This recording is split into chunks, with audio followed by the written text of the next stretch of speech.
Today I have to explain clause. So clause is the main part of the sentence by which you can identify a whole sentence or the whole meaning. Sometimes we say that कि clause एक होता है वाक्यांश. इन हिंदी आप कह सकते हैं clause को हम वाक्यांश भी कहते हैं. वाक्यांश का तात्पर्य एक ऐसे वाक्य के भाग से होता है जो कभी कभी पूर्ण वाक्य का अर्थ देता है, कभी कभी पूर्ण वाक्य का अर्थ नहीं देता है. जैसे कभी कभी देता है का तात्पर्य है कि मैं पास हुआ इसलिए क्योंकि मैंने कठिन मेहनत किया. तो क्योंकि मैंने कठिन मेहनत किया ये भी पूर्ण वाक्य है और मैं पास हुआ ये भी पूर्ण वाक्य है. लेकिन कभी कभी क्या होता है कि ये वही लड़का है जो मुझसे कल मिला था. तो जो मुझसे कल मिला था ये एक पार्ट है वाक्य का.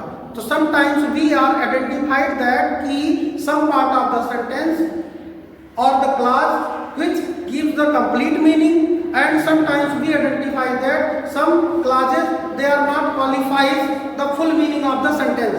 इसलिए clause को वाक्यांश कहा जाता है.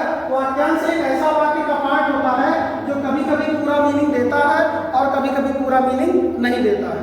और सेंटेंस जो होता है वो पूर्ण मीनिंग हमेशा देता है और उसमें एक मुख्य क्रिया का होना आवश्यक होता है.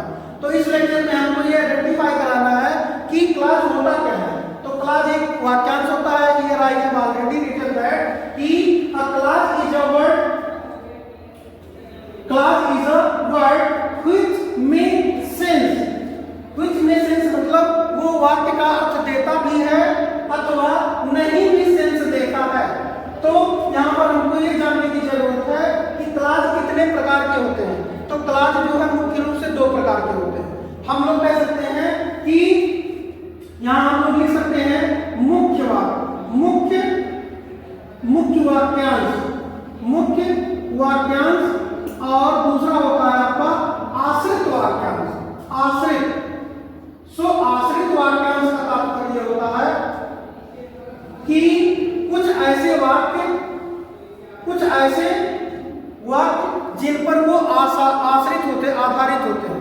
तो यहाँ पर प्रिंसिपल क्लास कहा जाता है. मुख्य वाक्यांश को हमेशा प्रिंसिपल वाक्यांश कहते हैं.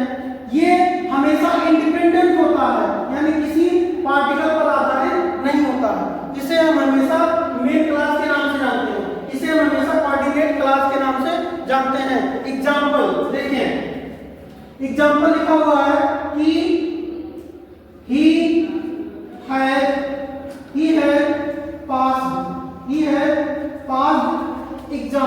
he had passed exam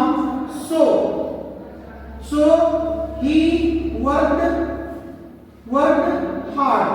यानी वो एग्जाम पास कर लिया है इसलिए कि वो कठिन मेहनत किया है ना. कठिन मेहनत किया. तो ध्यान दें ये दोनों अपने आप में स्वतंत्र वाक्य होते हैं. यानी ये भी स्वतंत्र वाक्य होता है और ये भी स्वतंत्र वाक्य होता है. तो इसमें आपका ये प्रिंसिपल क्लास है.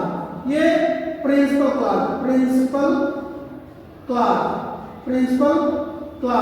यानी प्रिंसिपल क्लास को कभी कभी इंडिपेंडेंट क्लास भी कहते हैं, मेन क्लास भी कहते हैं और उसके बाद में आप कोऑर्डिनेट क्लास भी कहते हैं. कोऑर्डिनेट क्लास का तात्पर्य मुख्य क्लास से है, प्रिंसिपल क्लास से है और जिसका पूर्ण अर्थ हमेशा अलग निकलता है. यानी principal class is a kind of class by which we can identify full meaning of the sentence. So example number 1 हो गया. नंबर 2 एग्जांपल कर सकते हैं. दूसरा एग्जांपल लिख सकते हैं कि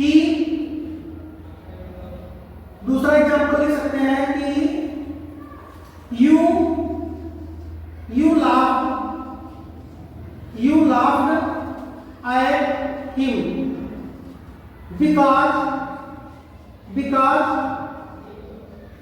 because he had worn dirty uniform.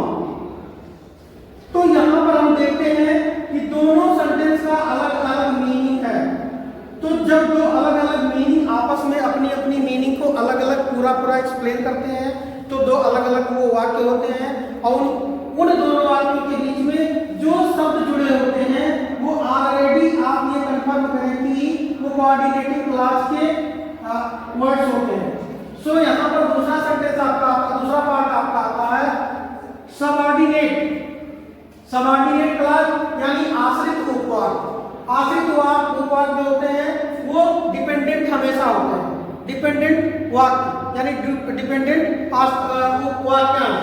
और डिपेंडेंट वाक्यांश जो होते हैं ये मुख्यतः 3 वर्गों में विभाजित होते हैं।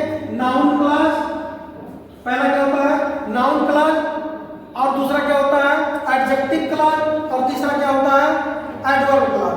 नाउन क्लॉज को पहचानने का सबसे अच्छा तरीका है व्हाट इज ही डूइंग, तो he is doing work. So work is identified to the noun clause. Okay, so here I am going to write a sentence. What is he doing? So he is doing his duty. So duty here, duty is a word that identifies the noun clause. Okay, and here the adjective clause. Adjective clause जो होता है ये विशेषता बताता है किसी भी व्यक्ति की, यानी विच, जैसे which shirt है ना, which shirt you like most, which shirt, कौन सी शर्ट। ये शर्ट आपकी नाउन है, अच्छे तरीके से पता है, लेकिन ऐसा शब्द जो किसी नाउन को तुरंत आइडेंटिफाई कर दे, ये यानी which shirt है ना, कौन सा शर्ट है, कौन सा शर्ट है, तो ये जो शर्ट होगा ये आपका एडजेक्टिव क्लॉज हो जाता है। और फिर ये देखिए एडवर्ब क्लॉज। तो एडवर्ब क्लॉज जो होता है ये मुख्यतः ये आइडेंटिफाई करता है कि टाइम, जैसे लिखा ना कि she came at 10, तो ये जो 10 हो जाएगा आपका ये एडवर्ब क्लॉज होता है। फिर प्लेस, फिर मैनर, फिर काज, यानी प्लेस कहां पर शादी है तो पता चला कि बस्ती में शादी है, यानी वो स्थान आइडेंटिफाई करता है। ठीक है, फिर किस मैनर में, ठीक है, कैसा युग है, कैसा तरीका है, वो तरीका बता, जैसे ही आप तरीका बताते हैं वाक्य में वो तरीका आपका एडवर्ब क्लॉज के रूप में आ जाता है। काज, कौन सा कारण है, why she did not come, है ना, तो व्हाई जो कारण बताता है वो आपका पूरा क्या हो जाएगा, काज हो जाएगा। तो आज के लेक्चर में हमको ये जानना था कि क्लॉज होते क्या है। तो क्लॉज बेसिकली 2 प्रकार के होते हैं। क्लॉज और सेंटेंस में सिर्फ और ये अंतर होता है कि क्लॉज एक ऐसा पार्टिकल होता है, ऐसा पार्ट होता है किसी भी वाक्य का जो कभी कभी पूर्ण अर्थ देता है और कभी कभी पूर्ण अर्थ नहीं देता है। तो कभी कभी पूर्ण अर्थ अगर नहीं देता है, किसी वाक्य से जुड़ा हुआ होता है, किसी वाक्य पर आधारित होता है, तो वो पूर्ण रूप से आपका क्लॉज होता है। क्लॉज को निम्नलिखित 2 भागों में बांटा गया है। पहला तो प्रिंसिपल क्लॉज, इसका दूसरा नाम क्या होगा, coordinate clause. Coordinate clause Hindi मुख्य क्लॉज कहते हैं उसको, और दूसरे वाले को गौण क्लॉज या आश्रित उपवाक्य, है ना। तो दूसरा वाला क्या होगा, सबऑर्डिनेट क्लॉज होगा। सबऑर्डिनेट क्लॉज को हम डिपेंडेंट क्लॉज कहते हैं, और डिपेंडेंट का मतलब होता है आश्रित उपवाक्य।